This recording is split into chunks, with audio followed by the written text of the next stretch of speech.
Is there an easy way to find out if a stock is overvalued or undervalued? Yes, we can use price to earnings ratio or PE ratio, which can help us in evaluating if the company's stock price is attractive or expensive with respect to its current earnings. Let us learn how to determine PE ratio of a stock and use that to compare its valuation with its own historical valuation or with the valuation of other similar companies. Welcome to Save and Invest Smartly.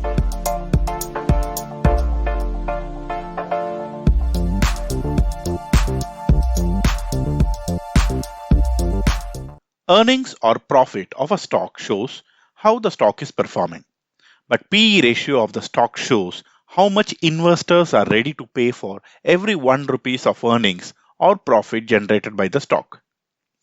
PE ratio is arrived by dividing the market price per share by the earnings per share value. For example, if a stock is trading at the price rupees 100 and the earnings per share of this stock is rupees 5, then the price to earnings or PE ratio of this stock will be rupees 20. There are two types of PE ratio, forward PE and trailing PE. A forward PE uses the future earnings guidance or estimates to calculate the PE value. Hence, this is subjective and may not be accurate as the company may over or underestimate their future earnings. But the forward PE can give a good idea about how the company is expected to perform in the future. The trailing PE uses the past earnings value to arrive at the PE value. It uses the EPS TTM, which is based on trailing 12 months earnings. Hence, this PE value is considered more accurate to evaluate the current price of the stock. But remember, past performance does not always reflect the true picture of the future performance. That too, if there was a major event like acquisition, etc., which could drive the share price significantly high or low. We can do a basic valuation of a stock price using PE ratio. When compared with the past PE values, if the stock is trading at high PE value, then that indicates that the stock price is expensive. Conversely, if the stock is trading at low PE value compared to its historic values, then the stock price is cheaper. Let us learn how to check the PE ratio of a stock and compare with its historical values to determine if the stock price is expensive or cheap. To do this, I'm going to use a website called ratestar.in because this site gives me access to the historical values of PE ratio for free. Most of the other websites provide this feature only for a paid subscription. Go to ratestar.in. On the home page, you will see a search box to search for the stock that you want to analyze. You don't even have to log in to do this. Just type in the name of the stock. Let us take Infosys for example. Search for Infosys and click on it. This will take you to the page where all the financial ratios and statistics are shown.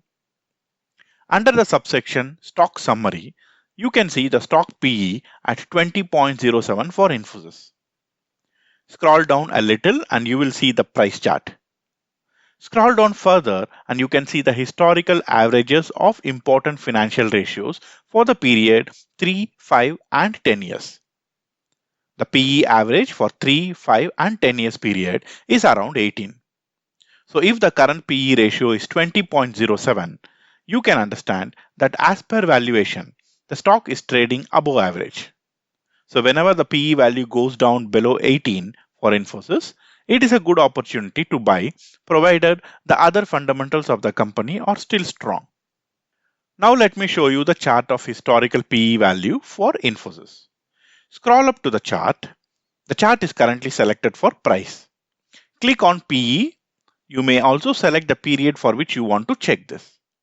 Let me select all for the period. In this chart, whenever the PE value went down below 18, it was a good opportunity to invest. For example, let us randomly pick a point where PE value was very less. During September 2017, the PE value is around 15, which indicates a good buying opportunity. Let us switch to price chart and select the period as all. During September 2017, the stock price of Infosys was around rupees 450. From this point, let us check after 1 year, that is September 2018, and see what is the stock price. The price is rupees 722, which is roughly 60% returns in 1 year. That is an excellent returns on a large cap blue chip stock. What are the limitations of PE ratio? Companies that report negative earnings or loss may not have appropriate PE value, making it difficult to evaluate the stock. As the stocks in different sectors have different market conditions, the PE ratio can be used to compare the valuation of the stock only with other similar companies in the same sector. Hope you have now understood the importance of PE ratio and how to use it to invest in a stock at fair valuation. Subscribe for more useful financial videos. Thank you, friends.